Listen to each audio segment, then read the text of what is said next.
ഈ കമ്പനിയിൽ വേറെ എത്ര പേരാണുള്ളത് ഈ സിഗ്മ? ഞങ്ങൾ മൊത്തത്തിൽ 100 സ്റ്റാഫുണ്ട്. 100 സ്റ്റാഫ്? 100 സ്റ്റാഫുണ്ട്. 15 ഓഫീസുകളുണ്ട് ഓൾ ഓവർ ബോംബെയിൽ.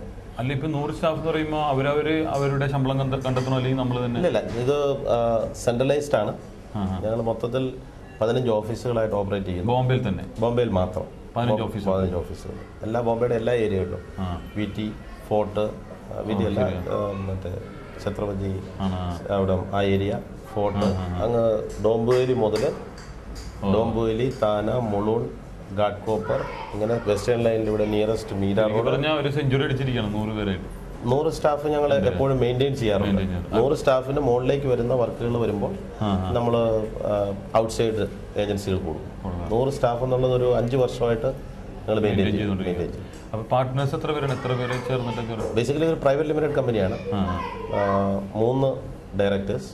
ഒരാൾ എൻ്റെ ബ്രദർ ബാബു മാത്യു, അദ്ദേഹം ജേർണലിസത്തിന് ഫീൽഡിലുള്ള ആളാണ്. ഇപ്പോൾ റീസെൻ്റ്ലി കലാകൗമുദിയുടെ എഡിറ്റോറിയൽ ബോർഡിൽ ഉണ്ടായിരുന്ന ആളാണ് ബാബു മാത്യു. പിന്നെ അടുത്തത് അഡ്വക്കേറ്റ് സാംജി ജോസഫ്. അങ്ങനെ ഞങ്ങൾ 3 ഡയറക്ടേഴ്സ്.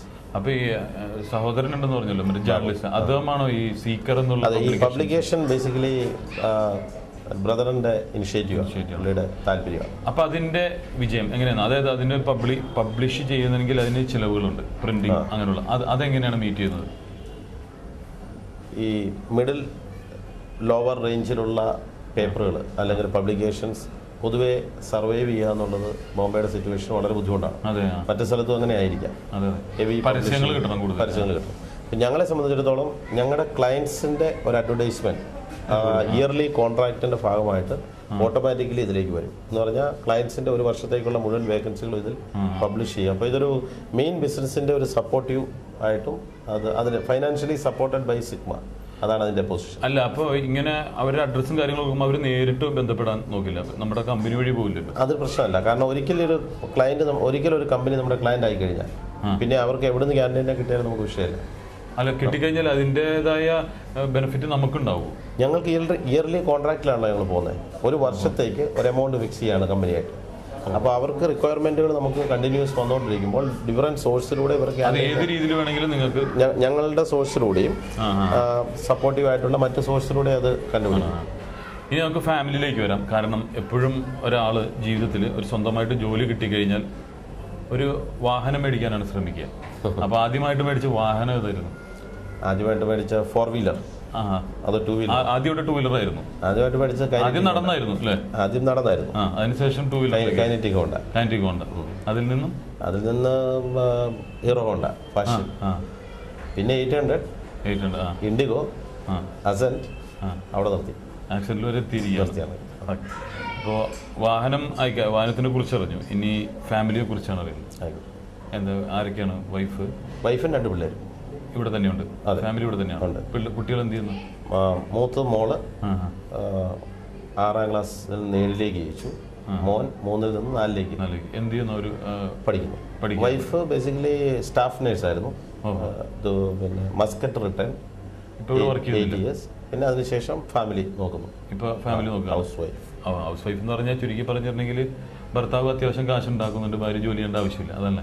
അങ്ങനെയും പറയാം. പിന്നെ ഈ പർട്ടിക്കുലർ പ്രൊഫഷൻ നഴ്സിംഗിന്റെ ഒരു പ്രത്യേകത, അതിന് നൈറ്റ് ഡ്യൂട്ടി ഒക്കെ ഉള്ളതുകൊണ്ട് നമ്മൾ ബിസിനസിന്റെ ടൈം ക്ലിയർ അല്ല, ടൈമിന്റെ ഒരു ഇതല്ലാത്തതുകൊണ്ട് കൃത്യസമയത്ത് ചെല്ലാനോ അല്ലെങ്കിൽ പിള്ളേരുടെ കാര്യം ശ്രദ്ധിക്കാനോ പറ്റാത്തതുകൊണ്ട് അതങ്ങനെ മേക്കപ്പ് ചെയ്ത് പോകുന്നു.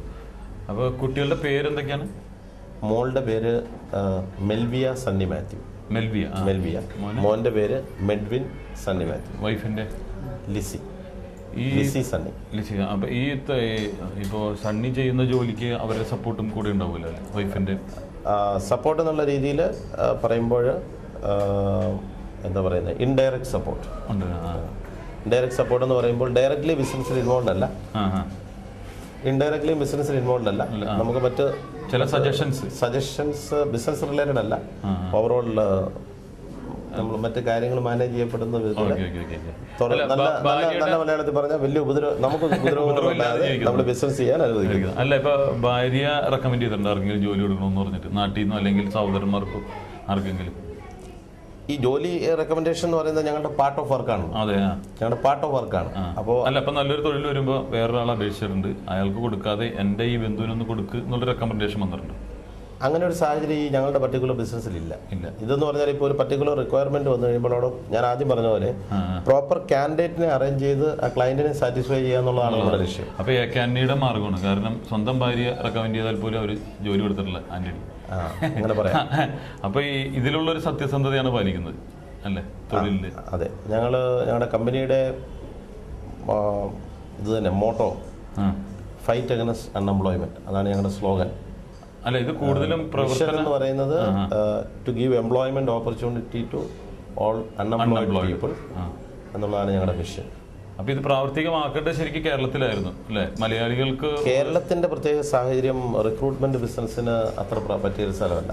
അതിന് കാരണം വെച്ചാൽ അവിടെ അൺഎംപ്ലോയ്ഡ് ആയിട്ടുള്ള ആൾക്കാർ ഒത്തിരി കൂടുതലും, വേക്കൻസികൾ കുറവാണ്. അല്ല, അപ്പൊ അവിടെ ഒരു ഓഫീസ് തുടങ്ങിയിട്ട് അവിടെ നിന്ന് കണക്ട് ചെയ്ത് ഇവിടെ ചെയ്യാൻ പറ്റില്ല? അവിടുത്തെ അൺഎംപ്ലോയ്ഡ് അതിനുള്ള ശ്രമം നടത്തിയില്ല. അതിന് കാരണം എന്താണെന്ന് വെച്ച് കഴിഞ്ഞാൽ മലയാളികൾ ഇഷ്ടംപോലെ ജോലി അന്വേഷിക്കുന്നവരെ ഞങ്ങൾക്ക് ബോംബെ തന്നെ കിട്ടുന്നുണ്ട്. അപ്പൊ ഇവിടെ ആയി കഴിയുമ്പോൾ ഗുണം എന്താണെന്ന് വെച്ചാൽ അവർ ആരുടെയെങ്കിലും റെഫറൻസിലോ അല്ലെങ്കിൽ ഇവരുടെ ഈ അക്കോമഡേഷൻ അങ്ങനെയൊക്കെയുള്ള കാര്യങ്ങൾ ഓൾറെഡി ഉള്ളവരായിരിക്കും ഇവിടെ വരിക. നാട്ടിൽ നിന്ന് കൊണ്ടുവന്ന് കഴിയുമ്പോൾ ആ പ്രശ്നങ്ങൾ ഭാഷയുടെ വലിയ പ്രശ്നം. അതുകൊണ്ട് അങ്ങനെ ഒരു ശ്രമം ഞങ്ങൾ നടത്തിയിട്ടില്ല. ഈ മലയാളികൾക്ക് ഒത്തിരി ജോലി കൊടുത്തിട്ടുണ്ടെന്ന് പറഞ്ഞല്ലോ. ഒത്തിരി. ഈ കൊടുത്ത ആൾക്കാർ ഏതെങ്കിലും കമ്പനി പോയി സമരം ചെയ്ത ചരിത്രം ഉണ്ടായിരുന്നു? വളരെ അപൂർവമായിട്ട് ആദ്യ കാലഘട്ടങ്ങളിൽ ഉണ്ടായിരുന്നു. ഇപ്പോഴും അങ്ങനെ ഒരു സാഹചര്യം ഇല്ല. അല്ല, ഇപ്പൊ അവിടെ നിന്ന് എംപ്ലോയർ വിളിച്ചിട്ട് പറയും നിങ്ങൾ തന്ന ആൾ ഇവിടെ പ്രശ്നം ഉണ്ടാക്കുകയാണ്, അങ്ങനെ വിളിച്ച് കംപ്ലൈന്റ് ചെയ്യുന്ന ഒരു അവസ്ഥ ഉണ്ടായിട്ടുണ്ടോ? അത് ഞങ്ങളുടെ വർക്കിന്റെ ഒരു ഭാഗമാണ്. അങ്ങനെയും സംഭവിക്കാം. ഞങ്ങൾ ജോലിക്കായിട്ട് പറഞ്ഞു വിടുന്ന ഒരാൾക്ക് എംപ്ലോയർ പ്രോപ്പറായിട്ട് സാലറി കൊടുക്കാതെയോ അല്ലെങ്കിൽ പ്രോപ്പറായിട്ട് അവരെ ഇൽട്രീറ്റ് ചെയ്യുന്ന സംഭവങ്ങളും ഉണ്ടായിട്ടുണ്ട്. ഇത് രണ്ടും ഈ വർക്കിന്റെ ഒരു ഭാഗമാണ്.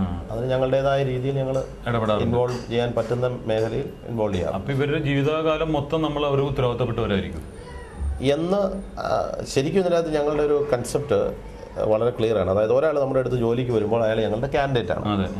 ആ കാൻഡിഡേറ്റിനെ ഞങ്ങൾ ഒരു കമ്പനിയിലേക്ക് വിട്ടു കഴിയുമ്പോൾ അവരുടെ സ്റ്റാഫാണ്. ഇപ്പോൾ വേറൊരു കമ്പനിയുടെ സ്റ്റാഫിന്റെ കാര്യത്തിൽ ഞങ്ങൾ ഇടപെടുകയല്ല. സ്റ്റാഫ് അല്ലാതെ ആയി കഴിയുമ്പോൾ വീണ്ടും അവർ ഞങ്ങളുടെ കാൻഡിഡേറ്റ് ആവും. ഓ, അങ്ങനെയാണ്.